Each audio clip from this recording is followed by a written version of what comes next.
নমস্কার বন্ধুরা, পম্পার কিচেনে আপনাদের সকলকে স্বাগত। আজ আমি অল্প একটু গমের আটা আর সুজি দিয়ে অপূর্ব স্বাদের একটা রেসিপি আপনাদের সাথে শেয়ার করব।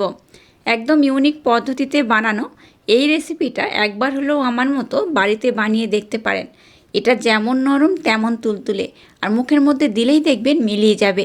একবার খেলে বারবার বানাতে ইচ্ছা করবে, আর যাকে বানিয়ে খাবেন সবাই আপনাকে ভীষণ প্রশংসা করবে।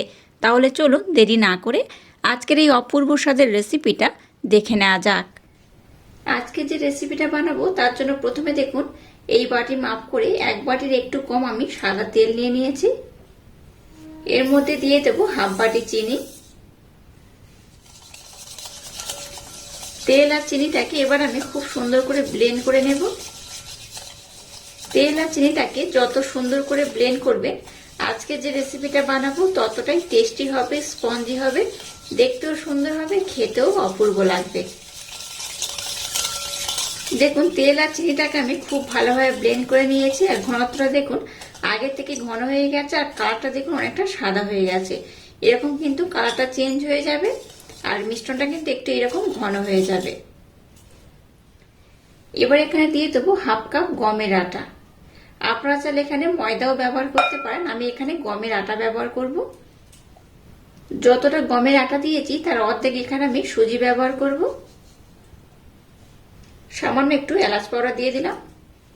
দিয়ে দেবো স্বাদ মতো বা সামান্য একটু লবণ।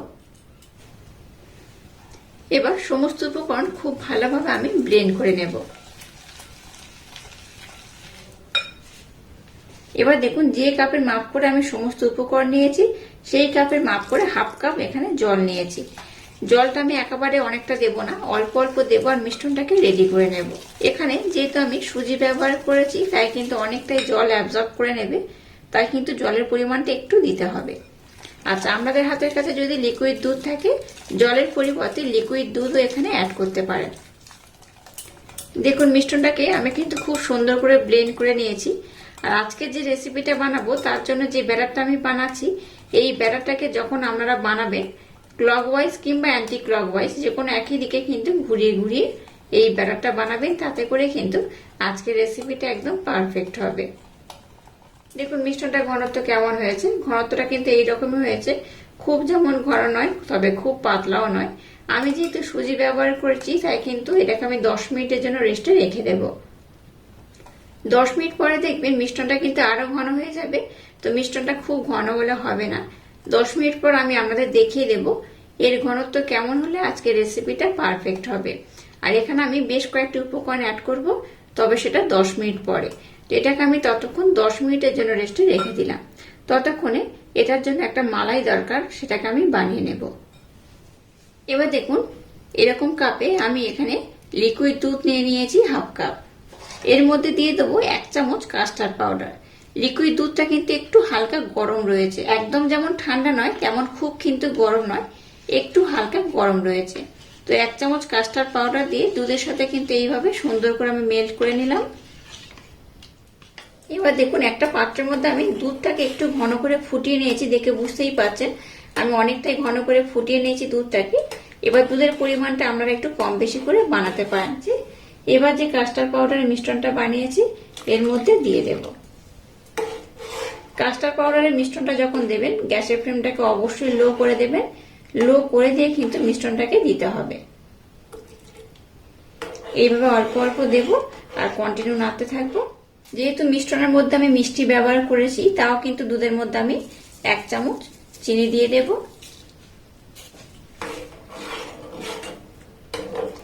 গ্যাসের ফ্লেমটাকে লো রেখে এটাকে আমি আর একটু ফুটিয়ে নেব। মিশ্রণটাকে কিন্তু খুব ঘন করা যাবে না, একটু পাতলা করেই বানাতে হবে। এবার চিনিটা মেল্ট হয়ে গেলেই কিন্তু আমি গ্যাসটাকে বন্ধ করে দেব। গ্যাসের ফ্লেমটাকে লো রেখে আবার আমি 2 থেকে 3 মিনিট সময় দিয়ে মিশ্রণটাকে ফুটিয়ে নিয়েছি, দেখে বুঝতেই পারছেন আগের থেকে আর একটু ঘন হয়ে গেছে। এটা যেমন খুব ঘন করলে হবে না, আবার খুব পাতলা হলেও হবে না, তাই এইরকম কিন্তু ঘনত্ব করে এটাকে ফুটিয়ে নিতে হবে। তো যাক মিশ্রণটাকে আমি একদম রেডি করে নিয়েছি, এবার আমি গ্যাসটাকে বন্ধ করে দেব। 10 মিনিট পর আমি আবার ফিরে এলাম। মিশ্রণটাকে আমি 10 মিনিটের জন্য রেস্টে রেখে দিয়েছিলাম। ঘনত্বটা দেখুন আরো কিন্তু অনেকটাই ঘন হয়ে গেছে, দেখে বুঝতেই পারছেন। এবার এখানে আমি 2-1 টি উপকরণ অ্যাড করব, আর তারপর এখানে একটু আমি জলও ব্যবহার করব। এবার এখানে ছোট্ট চামচের 1/2 চামচ দিয়ে দেবো বেকিং পাউডার, আর সামান্য একটু বেকিং সোডা এখানে অ্যাড করব। দিয়ে দেবো সামান্য একটু জল।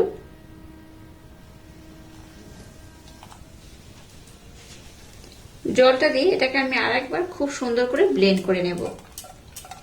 বেকিং পাউডার বা বেকিং সোডা দেওয়ার পর মিশ্রণটাকে কিন্তু খুব বেশি সময় দিয়ে এইভাবে ব্লেন্ড করবেন না বা নাড়াচাড়া করবেন না, জাস্ট এইভাবে একটু হালকা করে ব্লেন্ড করে নিলেই হবে।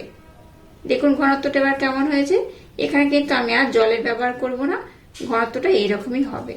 এইরকমই হলে আজকের রেসিপিটা একদম পারফেক্ট হবে। এবার দেখুন একটা কেক টিন আমি নিয়ে নিয়েছি, আর কেক টিনের মধ্যে দেখুন একটা আমি এখানে রোল পেপার দিয়ে দিয়েছি। আপনারা চাইলে এখানে সাদা রঙের কোনো পৃষ্ঠাও দিয়ে দিতে পারেন। এবার এই মিশ্রণটাকে আমি এই পাত্রের মধ্যে ঢেলে দেব। একটু উপর থেকে এইভাবে ঢালবো। মিশ্রণটাকে দেখুন খুব ভালোভাবে দিয়ে দিয়েছি। এবার একটু এইভাবে ট্যাপ করে নেব। এবার দেখুন উপর থেকে একটু আমি টুটি ফুটি দিয়ে দেব। খুব বেশি দরকার নেই, অল্প করে দিলেই হবে। আপনারা চাইলে অন্যান্য ড্রাই ফ্রুট এখানে অ্যাড করতে পারেন।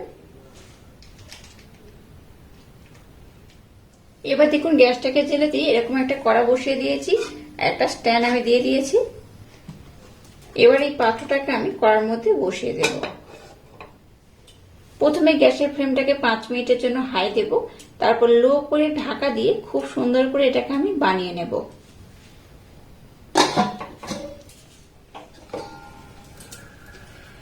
দেখুন এটাকে আমি খুব সুন্দর করে রেডি করে নিয়েছি। এবার আমি গ্যাসটাকে বন্ধ করে দিয়েছি। এটা হতে খুব একটা বেশি সময় লাগেনি, 15 থেকে 20 মিনিট সময় দিলেই কিন্তু এটা খুব ভালোভাবে রেডি হয়ে যায়। এই দেখুন একটুও কিন্তু টুথপিনের গায়ে লেগে নেই, তার মানে এটা কিন্তু খুব ভালোভাবে রেডি হয়ে গেছে। এবার আমি গ্যাসটাকে বন্ধ করে দিয়েছি। এবার এটাকে একটু হালকা ঠান্ডা করে নেব, তারপর আমি নেক্সট স্টেপ আপনাদের সাথে শেয়ার করব। এটাকে দেখুন খুব সুন্দর ঠান্ডা করে নিয়েছি, আর দেখে বুঝতেই পারছেন আমি কিন্তু একটা এখানে কেক বানিয়ে নিয়েছি। একদম সফট তুলতুলে, এতটাই নরম হয়েছে দেখুন চাপ দিলেই ভেঙে যাবে, খুবই সুন্দর হয়েছে। এবার এটাকে কিন্তু আমি একটু ডিমোল্ড করে নেব। এইভাবে একটা ছুরি দিয়ে আমি ডিমোল্ড করে নেব। এবার একটা প্লেট আমি নিয়ে নিয়েছি, এটার মধ্যে আমি এটাকে ডিমোল্ড করে নেব।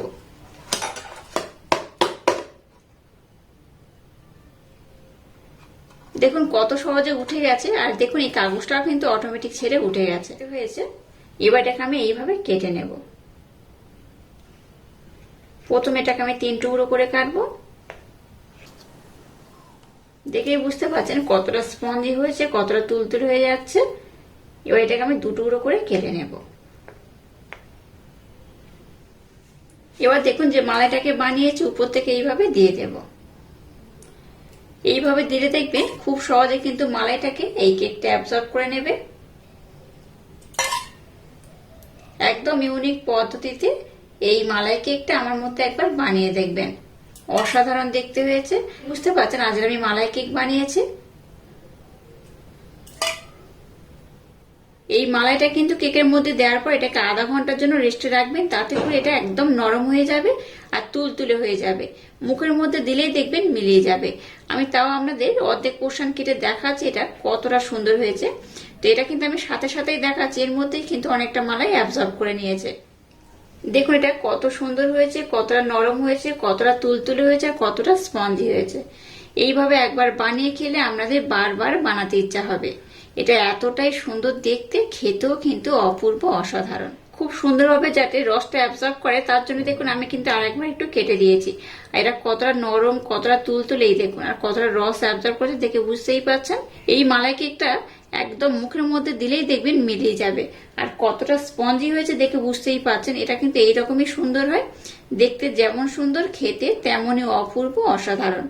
আর আজকের এই অপূর্ব স্বাদে মালাই কেকের রেসিপিটা যদি আপনাদের ভালো লাগে তাহলে চ্যানেলটাকে লাইক, শেয়ার, কমেন্ট এবং সাবস্ক্রাইব করবেন, আর পাশে থাকা বেল আইকনটা প্রেস করে দেবেন। তাহলে টাটা, আবার দেখা হচ্ছে নতুন কোনো রেসিপি নিয়ে।